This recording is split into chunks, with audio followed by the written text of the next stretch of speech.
Who's ever wanted a pond in their kitchen?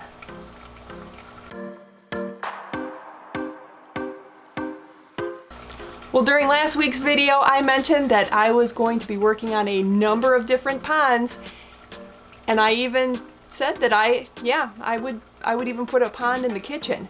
Well, I got a lot of comments saying, "Are you gonna put a pond in the kitchen?" So I cleared it with Mr. Primetime. He said, "Yeah, why wouldn't you put one in there?" Gotta love him. That's what today's video is all about. However, this particular pond comes from my impatience. Yes, this idea is born from my complete lack of patience in waiting for a lot of my plants to get here for specialty pond plants. So this one is great for somebody who doesn't have a whole lot of specialty items sitting around for a pond. You can use houseplants. Yes, the way I'm working at my pond, you can use houseplants that you already have. I will go through that in a little while. You can also use thrifted items. This is one of my favorite tricks to use in any of my terrestrial gardens, my aquatic gardens, ones that have both.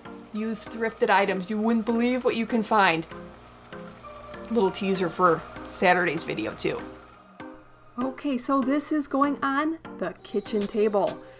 I'm starting with a woven placemat for yes, it's a basket that I thrifted. You can't tell from here, but it's gold. It actually has some glitter on it, but you can get whatever kind you can find, more manly if you want.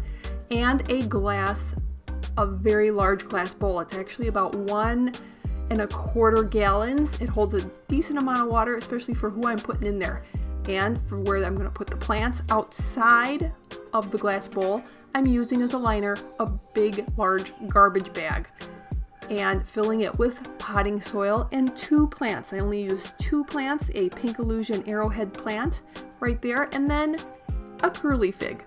And both of these are not over the water, just in case they would have any issues with with the fish in the bowl.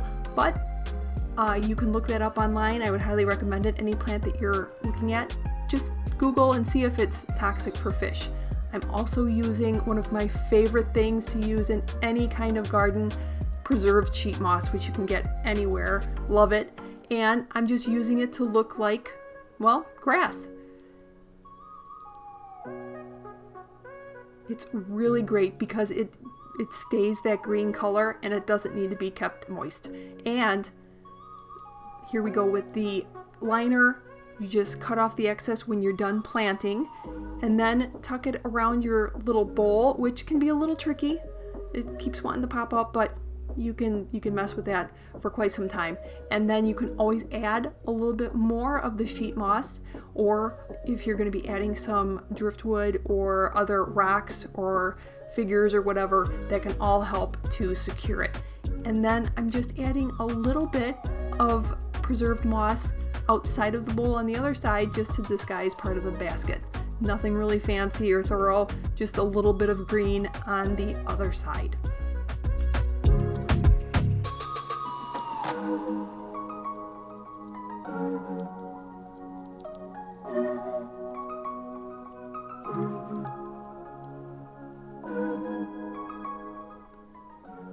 Now for inside the bowl, I'm using Carob Sea Naturals. It's just a really great natural colored sand that we have in a lot of our tanks downstairs, and a little air stone. You'll see this is a little bit too big for what I need, but I just wanted something to stay there temporarily until I got a smaller one, and just added some rocks. They've been cleaned. You can always use vinegar to wash off I didn't say that, but the bowl, if you thrift anything, if you use anything, you can always clean it with vinegar and just rinse it really, really good before you use it with any kind of fish or invertebrates. And added a few little pebbles and a piece of driftwood, which I really like. Of course, Anubias. If I'm going to do any kind of garden, I probably will be using Anubias, and this is really great with the light that it's going to be getting right here on the kitchen table. It does not get any direct light, just indirect bright light all day. And of course, filling it up with some water. I'm adding 2 different things. I added Fritzime 7, which is a nitrifying bacteria to get the cycle started, and also dechlorinated the water, of course, and You'll see I add some Salvinia minima, some floating plants. Any pond absolutely has to have floating plants, in my opinion. And of course, a piece of hornwort and duckweed invariably gets in there, but that's okay because it looks really, really cute in a pond. Now, I only added 4 various little shrimp. I was not particular on their colors. I think 2 of them are red and a couple of them are just little brown ones. They're so cute. And 2 Heteranura formosa, which are very tiny. They're like the 7th smallest freshwater fish. I just love them, and they go together very nicely. And because it's only a 1 1/4 gallon tank. I love how it turned out, and I just absolutely love, this is my favorite way to look at an aquarium, is down, because that's how you're going to see it in nature.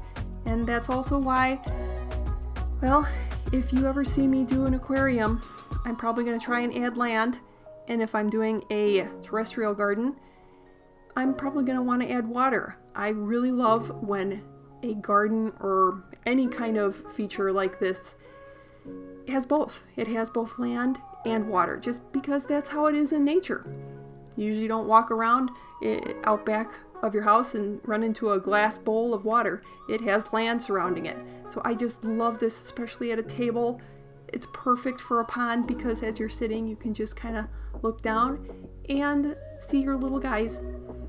Of course, I add lights to everything, so I will be adding some little twinkle lights there, so follow me on Instagram if you want to see updates, and I will more than likely be adding maybe little critters here and there. It's so much fun to tailor your pond just the way you like it, and I just love them. Love little gardens, love water gardens, and ponds are just the best of both worlds.